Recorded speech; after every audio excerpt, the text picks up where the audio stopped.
scripture from today, as I mentioned, and we're looking at Gideon. So Judges 6, reading from the NET. When the Israelites cried out to the Lord for help because of Midian, he sent a prophet to the Israelites. He said to them, "This is what the Lord God of Israel says. I brought you up from Egypt, took you out of the place of slavery. I rescued you from Egypt's power and from the power of all who oppressed you. I drove them out before you and gave their land to you. I said to you, I am the Lord your God. Do not worship the gods of the Amorites, in whose lands you are now living. But you have disobeyed me."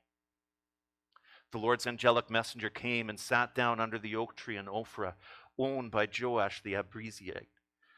He arrived with Joash's son Gideon, was threshing wheat in a winepress, so he could hide it from the Midianites.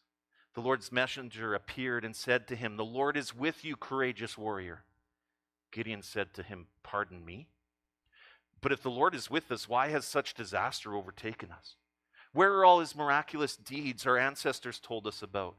They said, 'Did the Lord not bring us up from Egypt?' But now the Lord has abandoned us and handed us over to Midian." Then the Lord himself turned to him and said, "You have the strength. Deliver Israel from the power of the Midianites. Have I not sent you?" Gideon said to him, "But Lord, how can I deliver Israel? Just look, my clan is the weakest in Manasseh, and I am the youngest in my family." The Lord said to him, "But I'll be with you. You will strike down the whole Midianite army." Gideon said to him, if you really are pleased with me, then give me a sign as proof that it's really you speaking with me. Do not leave this place until I come back with a gift and present it to you." The Lord said, "I will stay here until you come back." Gideon went and prepared a young goat along with unleavened bread made from an ephah of flour. He put the meat in a basket and the broth in a pot. He brought the food to him under the oak tree and presented it to him. God's messenger said to him, "Put the meat and unleavened bread on this rock and pour out the broth." Gideon did as instructed. The Lord's messenger touched the meat and the unleavened bread with the tip of his staff. Fire flared up from the rock and consumed the meat and unleavened bread.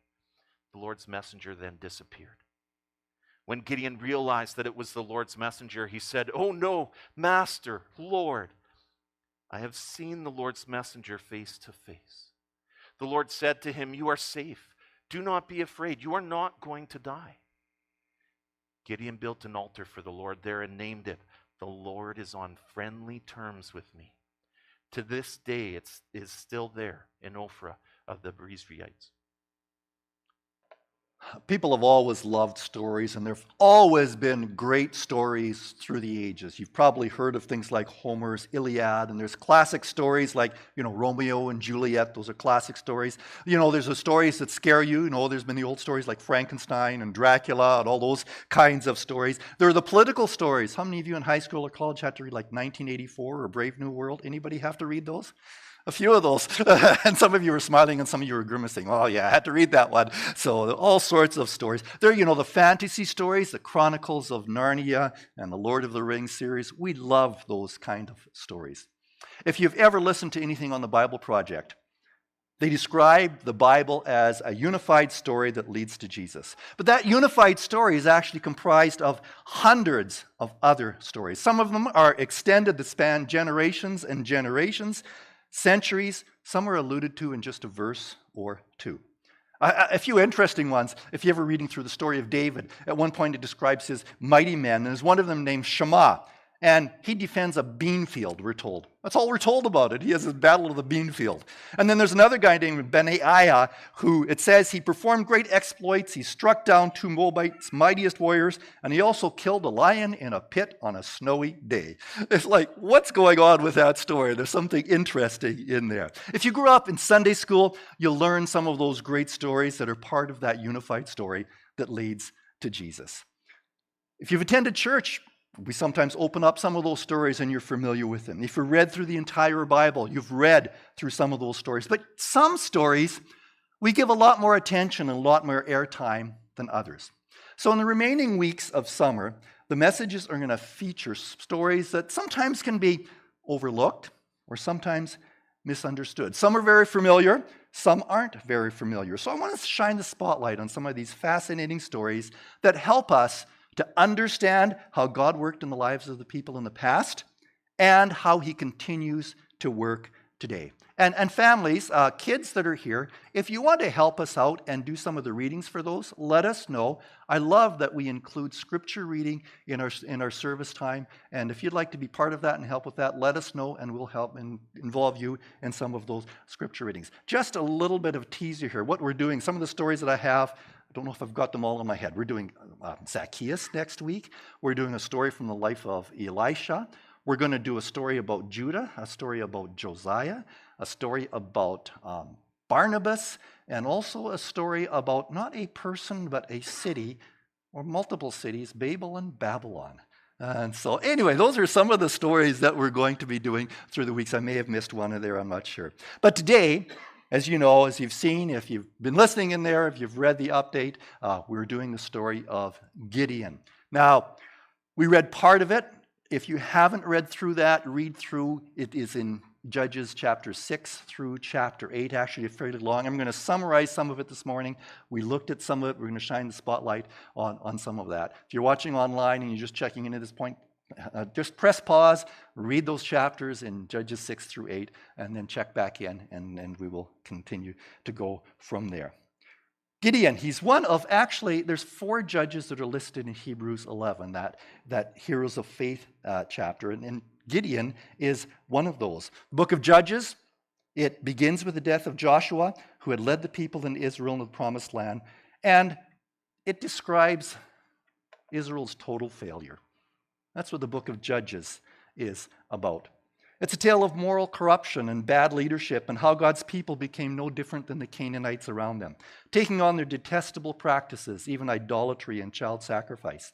If it were turned into a movie or miniseries, it would be far more like Game of Thrones than a Disney movie. It is something pretty, it's some pretty gritty stuff in that story. So just a little bit about the story, about the structure, how it is. Chapter 1 and 2 is about just the background and summary of what is going on. It sets the stage, describing the cycle of disobedience and then rescue by a judge. Chapters 3 through 16, there's a whole bunch of judges, about 12 of them. Some are given just a verse or two. Some you get several chapters. The book of Judges extends over 300 years. Now, judges aren't like legal judges sitting in a courtroom. They're sort of tribal leaders that are leading their people in battle against their enemies. Now, parents of young children, relax. We're only doing one story from Judges this morning, and that's Gideon. And so we're not going into some of those other stories that might be a little tough to unpack on a Sunday morning. So the last couple of, if not last 4 chapters of it, it describes the total chaos that they're going into. There's a time of religious anarchy where it's kind of make your own idol and hire your own priests and do your own thing religious-wise. And then there's moral anarchy and immorality. It sparks a civil war that almost obliterates one of the tribes of Israel. Now, sometimes we don't pay a lot of attention to it. There's a lot of violence in the book. Sometimes bits of the stories are spiritualized, but it's not often looked at or taught in depth. Because when you look at the people in it, they're not really heroes that we emulate a lot. But despite the depressing failure and sometimes disturbing content, it is a book that also generates hope. I'll dive into that just a little bit further on. So the story of Gideon, it spans about 100 verses. Actually, it's got the more time of any of them. Samson's close, and then Deborah after that as far as what has the most chapter and those verses that are dedicated to it. The book of Judges is summarized saying, in those days, there was no king, and everyone did what was right in his own eyes. In fact, the idea there was no king, that's repeated 4 times in chapters 17, 18, 19, and then 21. There was no king. Everybody just did whatever they pleased. And the people, they disobeyed God's command. God's command was to break down the altars of the people in the land.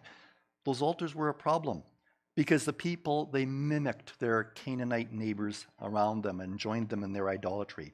And then we're told in chapter 2, verse 10 to 16, so that God gave them over to the raiders, and the land was against them. read just a summary in 2:18 and 19. Whenever the Lord raised up a judge over Israel, he was with that judge and rescued the people from their enemies throughout the judge's lifetime. For the Lord took pity on his people who were burdened by oppression and suffering. But when the judge died, the people returned to their corrupt ways, behaving worse than those who had lived before them. They went after other gods, serving and worshiping them, and they refused to give up their evil practices and their stubborn ways. So that's the setting of what's happening overall in the book. And then you get Gideon. He is called to deliver the people. Now, in that particular time, we're told that the problem was the Midianites. There were marauding Midianites making life miserable. Try that, saying that multiple times. Marauding Midianites making life miserable is what happened in the beginning part of the Judges chapter 6.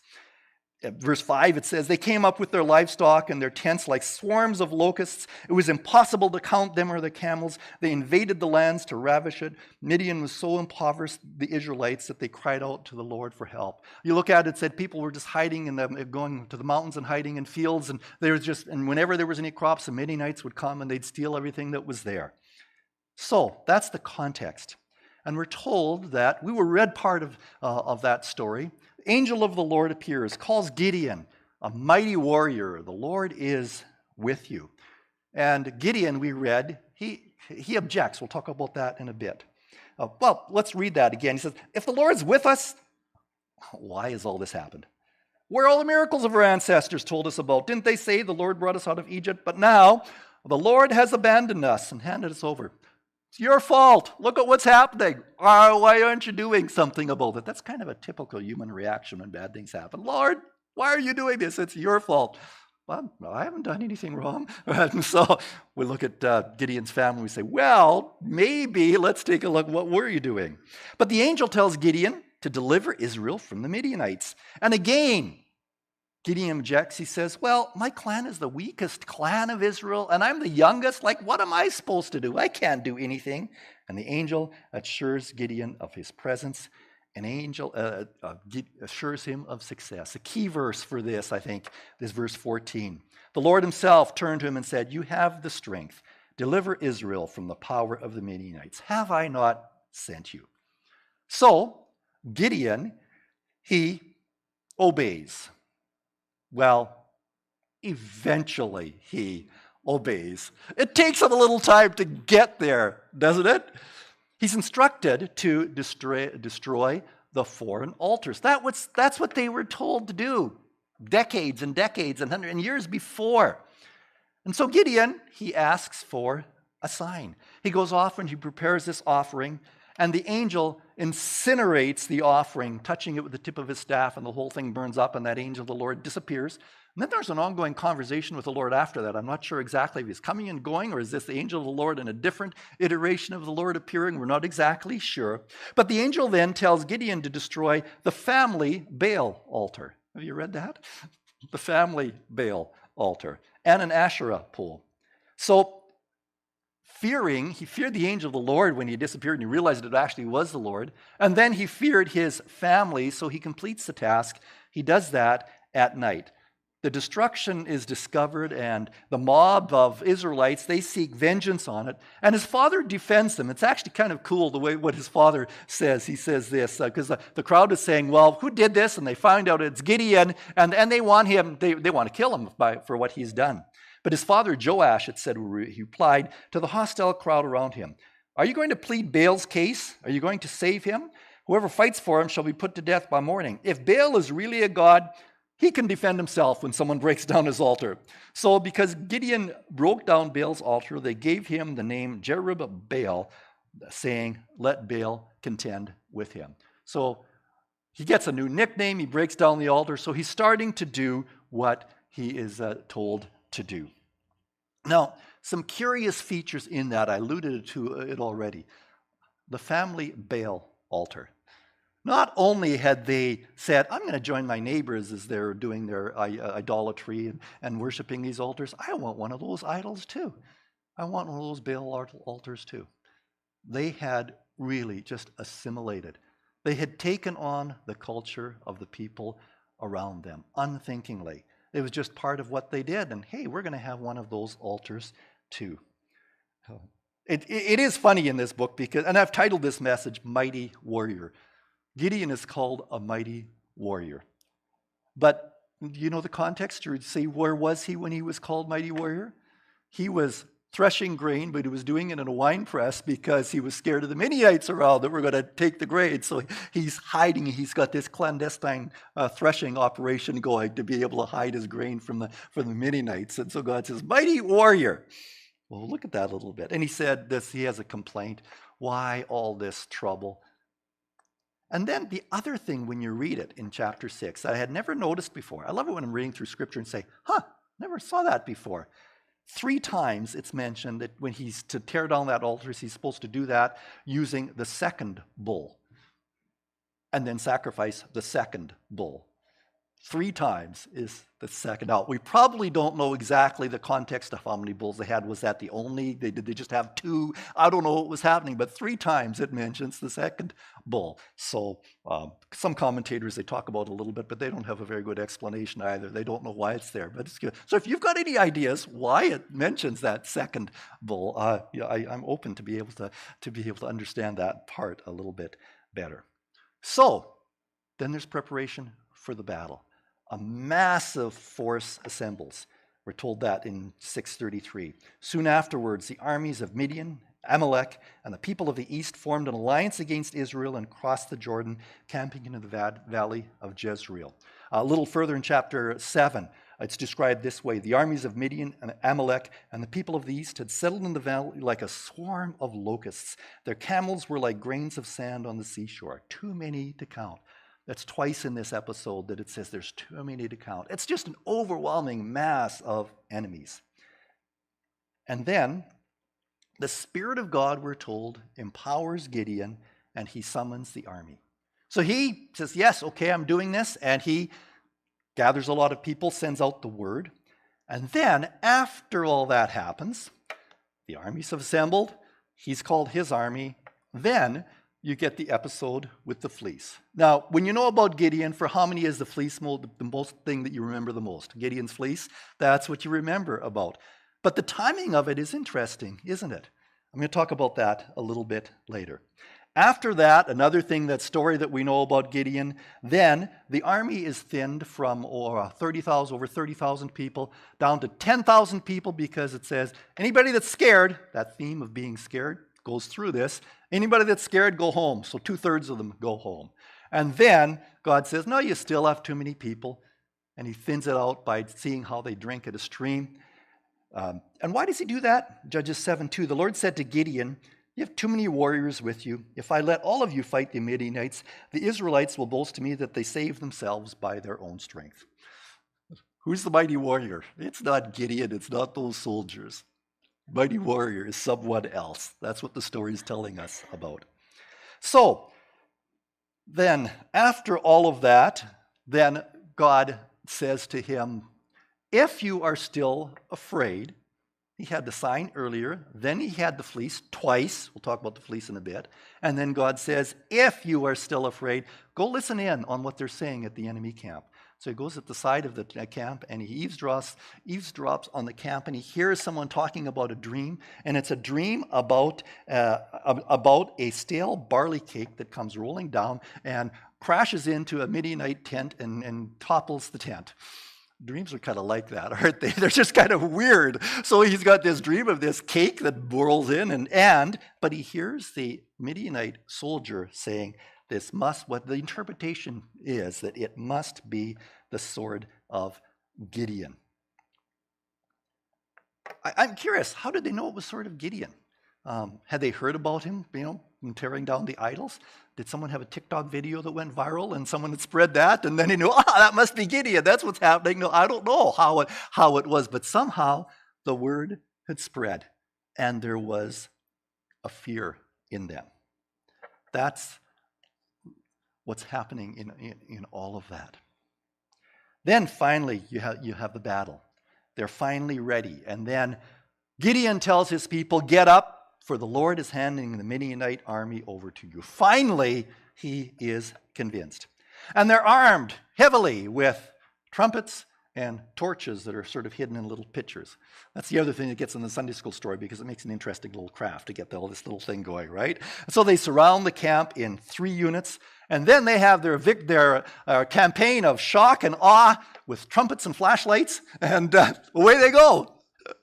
That's what they're battling with. Blowing some, well, trumpets can be pretty brash, but I mean, still, you've got, it turns out to be 135,000 Midianite soldiers that are gathered there.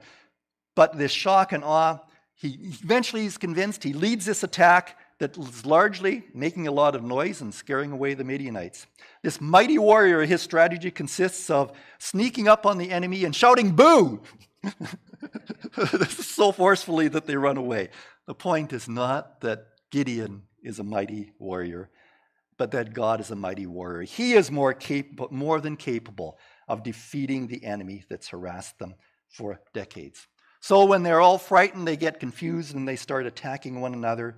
And then the generals are captured and the troops are chased away. The aftermath of that, we don't often read much of chapter 8. We sort of do chapter 6, maybe chapter 7. We don't get into chapter 8. I'll summarize it just briefly. We're told a little bit about the casualty count. There were 120,000 Midianites that had died. 15,000 of them were left. Reluctantly, towns were brought on board, some by diplomacy. Some, Gideon had to be a little bit more forceful, and some he didn't like them. He took a little bit of revenge on them. He wasn't the nicest guy at times with the way that he interacted with people. But then Gideon was asked to lead Israel, and he receives this tribute of gold from all of the various people in Israel. And from it, what does he do? He makes a gold ephod, it's called, which would be sort of some tunic or type of a thing. And it says that becomes a snare for his family. Beginning of the story, he tears down the family altars, and then he goes makes another idol. That's how the story kind of wraps up. The land had rest for 40 years. Gideon has a large family, and Israel returns to idol worship. What do you think is going to happen next? That's how the story goes. So it's a curious story. It's not, we like stories where, oh, this is the hero and this is the bad guy, but Gideon's kind of a mixed bag. If you listen to, and I encourage you to do it, listen to the Bible Project. They have YouTube videos that summarize lots of, I don't know if they've got every book of the Bible done. They've got a 7-10 minute video with nice little cartoons that shows the book sort of graphically, and it divides it all up, and it says, in the book of Judges, you have these judges, and they start off as pretty good, and then kind of okay, and then they go bad, and then they're worse, the judges there. So they aren't necessarily heroes. They are people that God uses, but they are a mixed bag. Probably like most of us are, a bit of a mixed bag. So I have to talk about the fleece, because you've heard about the fleece. Maybe you have done something, or you've heard someone say, I'm going to set out a fleece, or I set out a fleece because I had this thing happening and I didn't know what to do, so I set out a fleece. So what about the fleece? As I've read about the fleece, and even before this, I have long thought that episode of the fleece, it's descriptive, not prescriptive. That is, it tells us what Gideon did, but it's not given as an example of something that we should follow. It's not given as a practice that we really should use in our decision making. You look at the fleece, and he sets it out in such a way that there are two unlikely but opposite outcomes. He does the one where the ground is dry and the fleece is wet, and they wring out a bowl of it, and the next time it's the opposite way around. How exactly, if you're setting out a fleece, how would you do the two opposite outcomes? Unlikely but opposite outcomes. Have you ever thought about that? If you're actually going to follow the practice the way that it was? Anybody? Maybe if you're a sports fan, you'd say, well, if the Blue Jays win tomorrow by 15 points, then it's this decision. And if but then the next day they have to lose by 15 points, or maybe there's a no hitter or whatever. I don't know. Some of these very unlikely things. But it is actually, the fleece is not set out as a decision-making tool. It's something more to give assurance. Because remember the timing of it. He didn't say, should I go to battle against this? The hordes of battle, they'd already come. He'd already called the Israelite army. They were already set up. And his question was, am I going to survive this? Are we going to win? What's going to happen? He wanted to know a little bit about the future. He wanted assurance. It wasn't, should I do A or should I do B? He was already committed. He didn't have a choice in the matter at that point. Often when we say, I'm going to set out a fleece, people are saying, and they say, well, I have a decision to make, so I'm going to set this out. And if this happens, then I'm going to do this path. And that's not what the fleece was in the book of Judges. It was actually more for assurance. Gideon wasn't using it as a test about what he should do. The question was who was going to win. God had already told him what he should do. You're supposed to take care of those altars, get rid of them. In fact, God had told his ancestors what to do decades and decades before. Don't be dragged into the corrupt practices of the people around you. That's what God had already told him to do. Gideon's fleece wasn't about seeking direction. He wanted some assurance. He wanted a sign from God that God would actually save Israel. It was something that he wanted to. It was the fleece, actually, it didn't demonstrate his faith. It demonstrated his fear. It wasn't an act of faith. It was a demonstration of his fear. So when we look at this thing within Scripture, what's a bit of a summary? Well, God used someone who was a very fearful leader. Do you ever have any fears? And you say, I think I should do this. I think God's calling me to do this, but I don't know if I can. You're in good company. There's a lot of people that God used who were very fearful. Another good lesson is that God patiently encourages those that he calls. How many signs did Gideon get? 4. There was the altar that burnt up the offering, and there was the fleece twice, and then there was the dream of the Midianite soldier. He did 4 times, 4 different signs. I think an angel of the Lord appearing and consuming an altar, a sacrifice like that might have been enough. But we're not convinced even by miracles, are we? We're not easily convinced. And despite his flaws, Gideon is included in the Hall of Faith in Hebrews chapter 11. That's kind of interesting. Maybe one of the lessons is this: God calls us to trust him, not just to test him. I mentioned earlier that the book of Judges, it's a pretty gritty book. There's a lot of tough stuff in there, but there is a window of hope in Judges, and that's this. Time and time again, we see how patient God is. A cycle that's going on for hundreds of years, but God is patiently waiting for people to seek him and call out to him. He continues to rescue his people when they call for help, when they turn from their evil ways. He displays incredible patience and grace towards disobedient people, bailing them out of trouble time and time again. Isn't that a good message? It's a message that I think all of us have needed at times, because we all have gone through our life and said, you know what, I'm out of bounds. I'm on a path of disobedience. I need help. And God generously helps. Some of the hope is that imperfect people are used by God. Another of the hope is to recognize that even in some pretty unsettling times, when things seem to be going from bad to worse to worse to worse, and I know if you listen to the news, and you never know how much is the news exaggerating, how much is just that we've got so much access to content that we never had before that seem worse than they ever have been before. But there have always been times that have seemed terrible.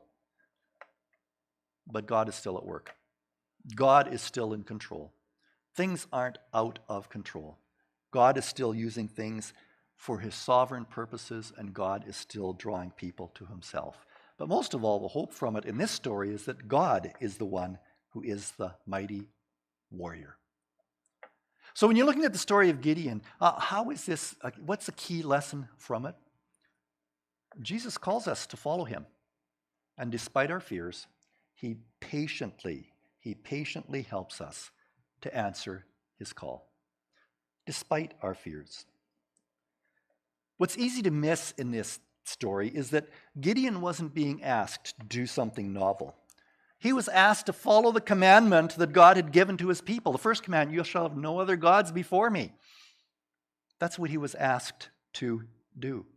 His family was way out of bounds by having a family idol. His people should have destroyed the idols of the surrounding nations long ago, but they caved to their culture rather than followed God. Gideon was fearful throughout this story. He was fearful of the Midianites. He was fearful of the angel of the Lord. He was fearful of his family. And then he had to weed out all the fearful soldiers that were sent home. And then he was still fearful, so he asked for another sign in the fleece, not just once, but then twice. And then he was still fearful, so God sent him to the camp of the Midianites to eavesdrop. And finally, and it's ironic, isn't it, that he wasn't convinced that the Lord would help him when an angel of the Lord told him so, even with a miraculous sign. He wasn't convinced that the Lord would help him even after the sign of the fleece twice. He's convinced by the words of an enemy soldier. Isn't that ironic? God told him personally. He still wasn't convinced. God told him a sign twice, and he still wasn't convinced. And eventually, when an enemy soldier said, I think we're in trouble, he said, oh, really? Maybe God is going to actually do what he says. Isn't that a weird little twist in the story? What does it take to convince us that God is actually going to do what he said? He's convinced by a pagan enemy soldier. Now, in our lives, we don't often face a mob of marauding Midianites. That might not be our particular slice of life. But I guarantee that we live in a culture that entices us to copy their idolatry by replacing God with all sorts of lesser things. That's for sure. Whether it be pleasure, whether it be passions, whether it be possessions, we live in a culture that will draw us to all sorts of lesser things and say, put that first. You don't have to worry about God. He can have second place or fourth place or 12th place. We live in a culture that calls us to that time and time and time again. And we're not called to do something novel. We're called to follow Jesus. We're called to love the Lord our God with all our heart and soul and mind and strength. And Jesus will patiently lead us, even when it takes a lot of time and a lot of convincing to say, yes, this is the way that you should go. Walk in it. But Jesus is patient, and he will continue to shepherd us and guide us in the way that we should go. So that's the story of Gideon.